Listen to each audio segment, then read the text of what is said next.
Merci. La parole est à Monsieur Alfred Marie-Jeanne.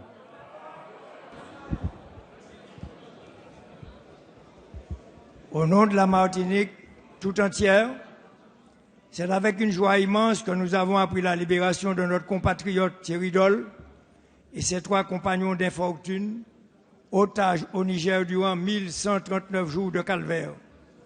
Merci pour tout le monde qui gourmet Bayou. La question s'adresse à Monsieur le ministre des Outre-mer. La zone littorale de Martinique est gérée en partie par la Direction de l'environnement, de l'aménagement et du logement et en partie par l'Office national des forêts.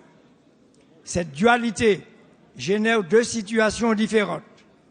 D'un côté, celle des occupants des 50 pas géométriques qui péniblement progressent avec l'extension de la durée de vie des agences et l'instauration de mécanismes de titrement.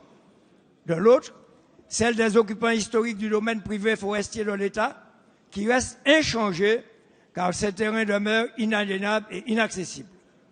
Ces derniers, mécontents des conditions de régularisation préconisées par l'ONF, se sont regroupés au sein d'associations du littoral en mettant l'accent sur le risque d'expulsion in fine, la convention étant réputée non renouvelable.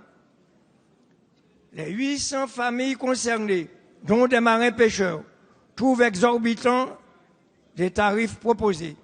En effet, la location à l'hectare peut atteindre 25 000 € par an, soit plus de 2 000 € par mois, auxquels s'ajoute le paiement de la taxe foncière et autres taxes locatives. Ce cumul de facteurs est même susceptible de générer des expulsions avant terme en cas de non-respect de la Convention. La cessibilité souhaitée, moins onéreuse sur une longue période, implique l'élaboration d'une loi de régularisation. Ce serait aussi l'occasion de régler les cas hybrides concernant des personnes résidant sur un terrain géré concomitamment par les 2 organismes précités. Monsieur le ministre, il est temps de trouver solution Merci. La parole est à Monsieur Victorin Lurel, ministre des Outre-mer. Le député Alfred Marie-Jeanne, la question de l'occupation et de la protection de la zone dite des 50 pas géométriques, 81 mètres 20, une très vieille question qui fait corps, si j'ose dire, avec l'histoire de nos départements, Guadeloupe et Martinique. Gérée selon 2 statuts différents. Celle que vous avez évoquée, la zone des 50 pas, la zone urbaine et d'urbanisation future gérée par l'agence des 50 pas. J'ai défendu ici même, sur une proposition de loi déposée par le sénateur Larcher, la prorogation pour 2 ans supplémentaires de l'existence de ces agences. Donc l'opération de régularisation se poursuivra dans les conditions que vous savez, avec même une subvention octroyée par mon ministère.